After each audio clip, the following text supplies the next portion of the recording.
Wet wood is better than no wood. And dry wood is king.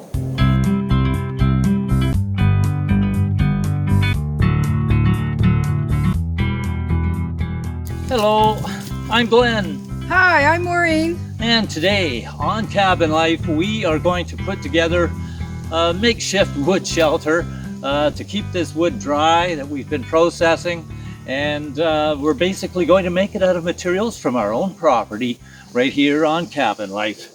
Welcome, and if you're new to our channel, we're all about sharing our experiences and our adventures here at our Homestead and Offgrid cabin on our 40 acres in the wilderness of Ontario, Canada.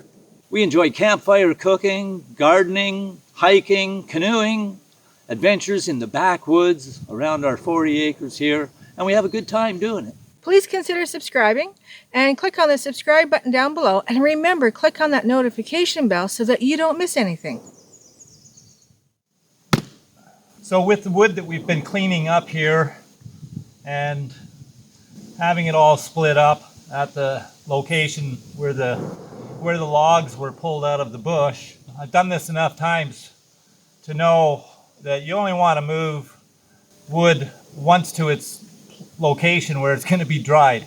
You don't want to be moving it more than you have to, because you're going to have to move it again to go and burn it and whatnot. So we try to make it as efficient as we can when we're going to store the wood.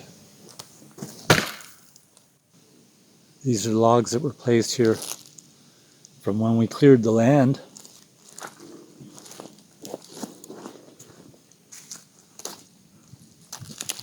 And our neighbor has kindly helped us to pull a lot of them out of here, and what a great job he did of cleaning all that up.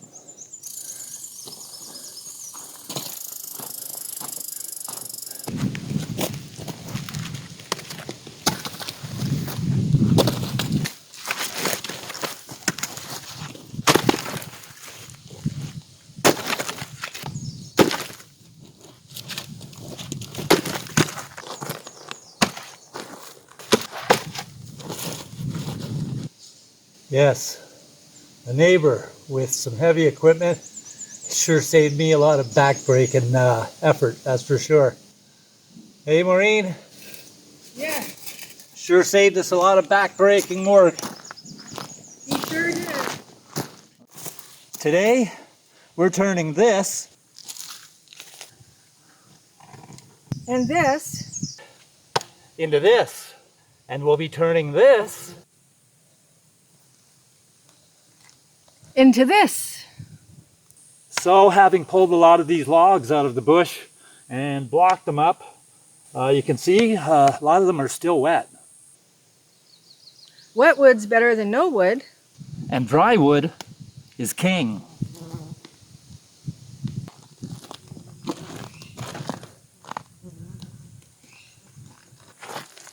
Well, it certainly is a gorgeous day. It sure is.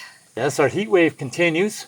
It is still about 90 degrees Fahrenheit in the shade. But hey, I'll take it, and I guess we shouldn't complain, right? No, not at all. So it does give us a chance, while we've got some nice dry and warm weather, it gives us a chance to work around the yard, get some stuff caught up, and to get our firewood in. And that has been a major chore. It's just been a major thorn in my side, or shall we say a major pain in my back, having to deal with all this firewood. A little bit of a backstory on that for you folks that are just joining us and just checking out our channel for the first time. We moved here on this 40 acres of pristine forest, hardwood and coniferous forest here in Ontario, and so we had to etch out a little spot for our homestead and our off-grid cabin. And when the workers came in with the heavy equipment, they bulldozed all the trees out of the way, pushed them all to the side in one big mess off to the side, and continued on with the building project. And it was up to me to clean that stuff up when we got around to it. So it was went through the first winter, and then into the spring, snow went away. Finally, we could get at all that wood. and we were getting it all blocked up into big pieces, and I was rolling a lot of that stuff up the ditch, and that's what had happened. Blew out his back. I kind of warned him, but Well, he had to get her done. had to get her done, and consequently, when I threw my back out trying to roll those big logs up the ditch, and then I had to move some sand the following day, and I was stamping on the sand, and then that aggravated things even more, and that cost me 2 years of. I was a full year flat on my back in 24/7 pain. So guys, gals, take care of yourselves, you know, getting eager to do stuff around the homestead or cabin and that kind of thing. You got to really take care of yourself and take care of your body, because once it's gone, it is very, very frustrating trying to, you know, accomplish anything, and having to depend on other people is something that is very hard to take, especially when you're used to doing stuff yourself, right, and getting her done, right? So anyway, all the wood, finally this year, we decided that with my back improving, I can get going on stuff again. And a new neighbor has moved in down the road, Mike. He's actually got some heavy equipment, and talking with him, he needed some firewood for the winter, and we needed to get some firewood out of here and cleaned up. So, you know, we did a little even exchange, give him some wood in return for his heavy equipment use. And for his help. He's done a lot. He's done a lot of work in clearing all this up. Hard-working young man. Oh yeah. So it has been a real bonus and benefit. Neighbor helping neighbor. It's always good to you know, to be able to help out a neighbor, and symbiotically, right? And it's a win-win situation, right? So we're going to get all this wood here. As you can see, this is now 3-year-old hardwood maple, and look how dry it is. It'll be really good burning stuff, and so it'll be nice. And this stuff has just been split up, and we've got to get it stacked, and we have to get it all covered. So today, we are going to do something about the long-term storage and keeping this wood dry and protecting the investment of having all this wood dried out and keep it nice and dry. So we're gonna get going on building a wood shelter out of materials from our own land. So let's get at her and get her doing.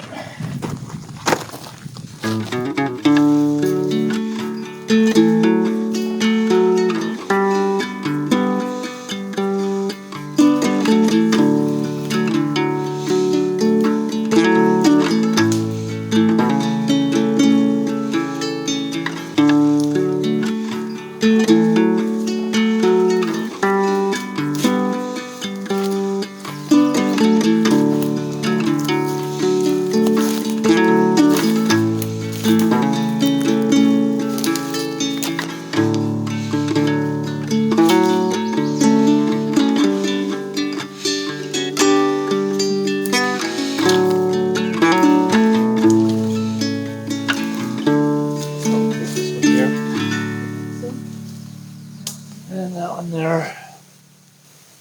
There's another one over there.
Whew, it's a warm day.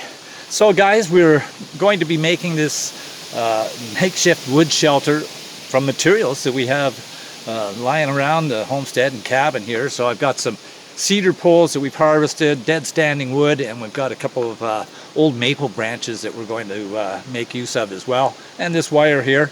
So make use of the materials that we have, recycle and reuse.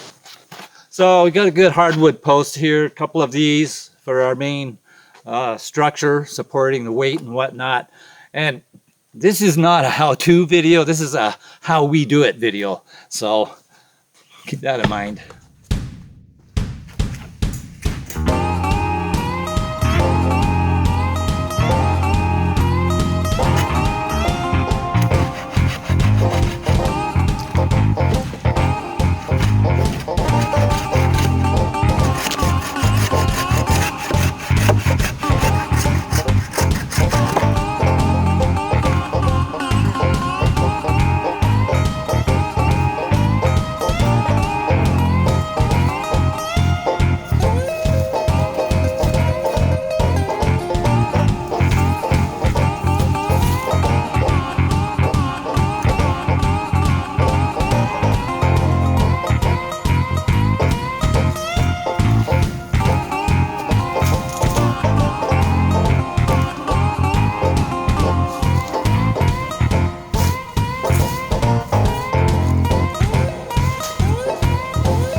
First thing we're going to do is we're going to put a couple of runners for the wood to lay on.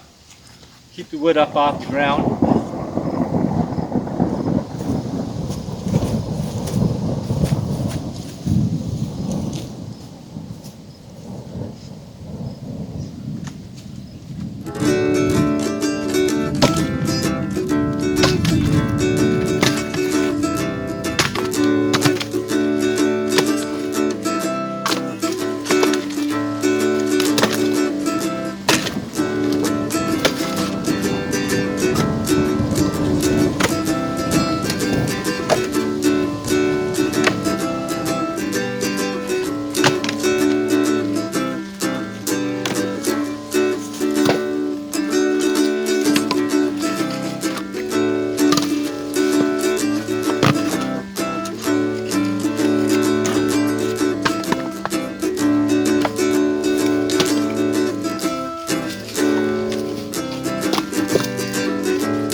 We're getting it done. Finally. We got a cover here and we're getting the wood on.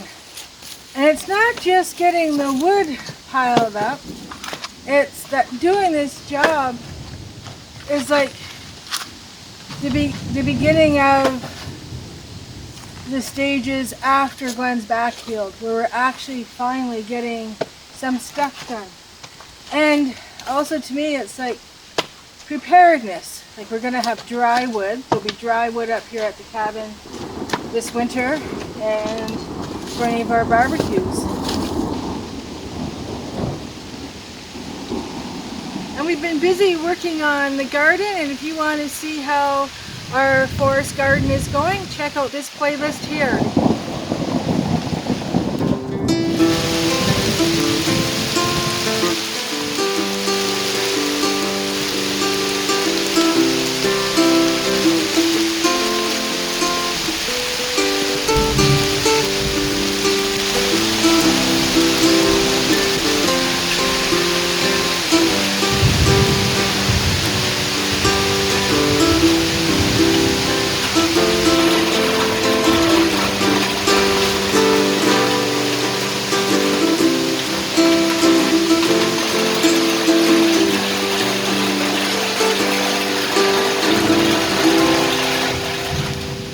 Well, I think we got the wood in just about on time, at least this part of it anyway. It'll stay dry. That's it for this edition. I'm Glenn. I'm Maureen. Over and out. Take care. See you next time.